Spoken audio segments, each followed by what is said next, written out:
Allô? C'est pas Alioune, c'est sa femme. Votre voix m'est familière. John Ledo. Je crois que je peux raccrocher, madame. Bonne Non, journée. attendez. Un bon petit coup de stress pendant cette scène. Oh là là là là. Du coup, on se pose toutes la même question. Ami a-t-elle pu faire le rapprochement avec Yael ou pas? Les réactions, le body language de Ami pourrait signifier deux choses. Soit elle n'a vraiment pas capté que c'était sa copine avec qui elle parle quand même tous les jours, presque tous les jours au téléphone. Soit Ami est en train de préparer un coup. Elle teste son mari pour savoir jusqu'où il serait prêt à lui mentir. Non, vous pouvez pas me dire que Ami n'a pas reconnu la voix de Yael. Elle a l'habitude de lui parler au téléphone, on le voit même dans cet épisode. Elles se parlent, elles sont en FaceTime. Sachant que le soi-disant fournisseur de Alioune a appelé il y a pas longtemps, il est possible que Ami ait déjà fait le rapprochement et qu'elle est en train de bien jouer le jeu parce que je refuse de croire que Ami ne soit pas une femme perspicace. C'est possible que l'amour rende aveugle, on peut être tellement amoureuse qu'on refuse d'accepter la vérité. Ami a l'habitude d'insister pour que Alioune lui dise la vérité, mais est-ce qu'elle est vraiment prête à l'entendre? C'est ça le vrai problème. Elle tient à sa famille, elle tient à son cocon familial, mais à quel prix? On sait bien que parfois les femmes reconsider lorsqu'il y a un enfant involved. Dans ce cas, Ami a un enfant avec Alioune, donc ce sera pas forcément très simple pour elle de le quitter. En plus, franchement, elle est très patiente, Ami. Elle lui donne beaucoup de chance à Alioune, mais malgré tout, on constate quand même qu'elle reste sur la défensive, elle reste méfiante parce que au fond d'elle, elle sait bien qu'il y a une autre femme qui souhaite prendre sa place. Heureusement qu'en ce moment, elle se rapproche de Sarata qui va vraiment l'aider. J'ai tellement hâte qu'elle se confie comme elle l'a fait avec Yael, parce qu'on constate que Sarata, elle n'hésite pas, elle fait assez confiance en Ami pour lui parler de ses préoccupations, pour lui parler de Khadija, malgré que Ami soit quand même la sœur de Khadija, quoi. Sarata aurait pu se dire, bon, vas-y, elles sont sœurs, ça se trouve, elle va défendre sa sœur, elle va prendre son côté, mais apparemment Sarata sait déjà comment ça se passe dans la famille Diaby. On dirait qu'elle sait déjà que ça fait de longues années que Khadija et sa mère font la misère à Ami et sa maman, parce qu'elle n'aurait pas osé se lâcher comme ça devant Ami si ce n'était pas le cas. Donc c'est sûr qu'elle sait que Ami et Khadija ne s'entendent pas du tout. Khadija est arrivée à l'anniversaire de Djibril dans toute sa splendeur, et là encore une fois on retrouve la vraie Khadija, la femme provocatrice. Elle est là vraiment seulement pour la provoque. D'ailleurs les gars, c'est moi ou elle commence à jouer la séductrice là avec son boss Satan, le décolleté et tout, enfin elle faisait exprès ou elle nous fait quoi là, Khadija? Ou bien c'est le boss qui est en train de sexualize ses moindres gestes? Est-ce que c'est lui qui abuse? En tout cas, le boss est déjà au courant qu'il y a de la tension entre Khadija et Sarata. Franchement, ce dîner là, ça promet, il y aura de la tension dans l'air. Le pompon serait que Alioune Alioune et Yael se pointent par erreur, s'il vous plaît. Les deux tourtereaux sont all lovey-dovey en ce moment. Ils s'aiment plus que jamais. Tu sais, c'est toujours comme ça. Après une dispute, après un break-up, le make-up est toujours très intense. Donc là, ça y est, là, ils s'aiment beaucoup. Ils se disent des mots d'amour. D'ailleurs, quelqu'un m'a dit franchement, pourquoi est-ce que Alioune ne se soulagerait pas de ce poids-là? Ça se voit qu'il est amoureux de Yael.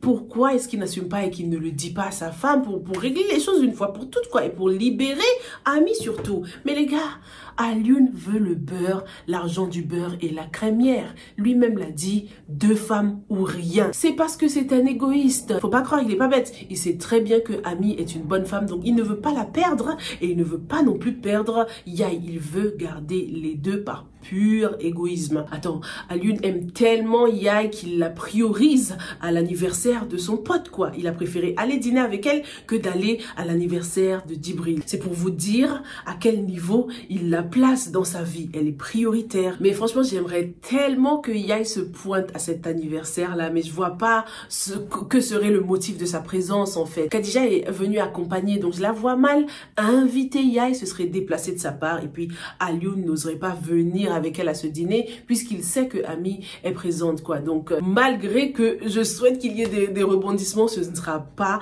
pour tout de suite. Ce ne sera pas dans l'épisode de ce mardi, je pense.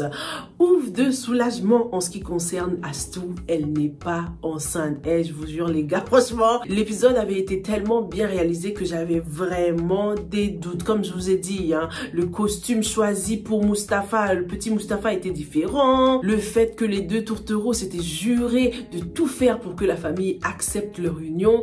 Franchement, ça m'a fait douter, hein. La grossesse était une option dans ma tête, mais heureusement, Astou est une femme sérieuse. Astou et Mustapha sont vraiment sérieux et matures dans leur tête. Par contre, comment elle a vidé son sac.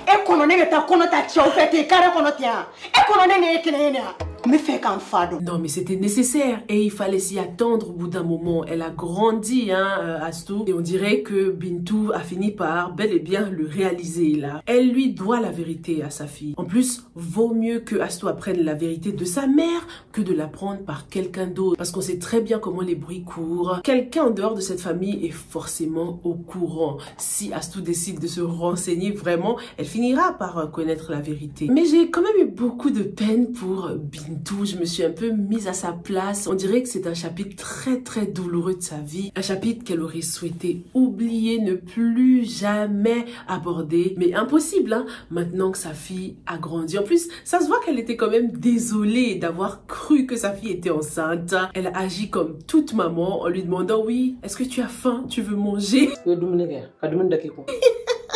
Ça, en langage des mères, on sait très bien que ça veut dire je suis désolée. Hein? Les mamans comme Bintou, jamais ne vont présenter leurs excuses. Elles ont trop de ego. Au lieu de juste dire, oh ma fille, franchement, pardon, désolée de t'avoir sous-estimée. Non, elle va lui dire, tu as mangé ta faim.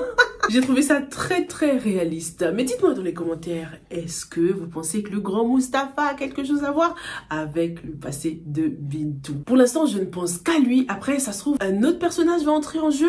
Ou bien, est-ce que Bintou a subi des violences quand elle était jeune? Est-ce qu'elle a vécu quelque chose qui pourrait expliquer sa haine pour Zainabou, la deuxième femme de son beau-frère? En parlant de beau-frère d'ailleurs, ça y est, Ousmane Diaby se sent un peu mieux. Cette histoire de grossesse l'a beaucoup affecté. C'était l'occasion pour nous de voir à quel point il y tient à sa famille, il y tient à ce que son fils ne le déçoive pas. Le petit Mustapha, c'est son petit préféré, on dirait. Il n'est pas aussi investi dans la vie de ses filles, hein, Ousmane Diaby. Il a donc eu l'occasion d'avoir cette fameuse conversation avec le grand Mustapha. Il lui a expliqué qu'il l'avait mal pris, hein, le fait qu'il s'était marié sans le lui informer. D'ailleurs, ça chauffe en ce moment chez le grand Mustapha. Anta a décidé d'utiliser une stratégie féminine, rendre sa rivale jalouse. Mais pourquoi elle a le seum, Nabou, en fait? Elle s'attendait à quoi? Ah, dans la polygamie, il faut serrer le cœur, Nabou.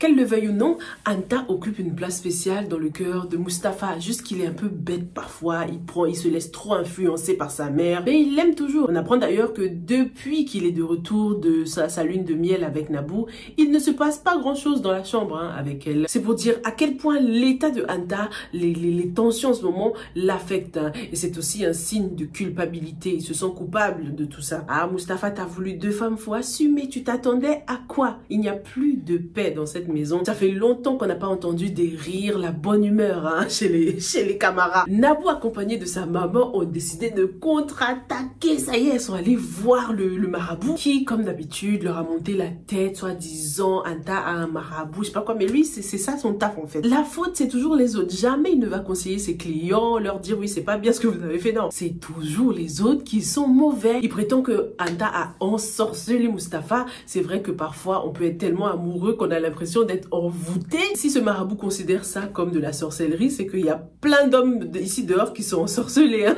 En tout cas, Nabou est vraiment culottée de vouloir s'attaquer à sa patronne spirituellement comme ça. Elle n'en peut déjà plus alors que Anta n'a même pas encore commencé, hein.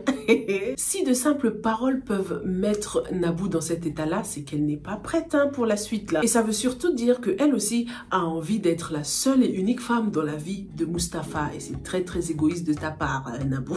Dites-moi ce que vous avez pensé de ces 2 épisodes.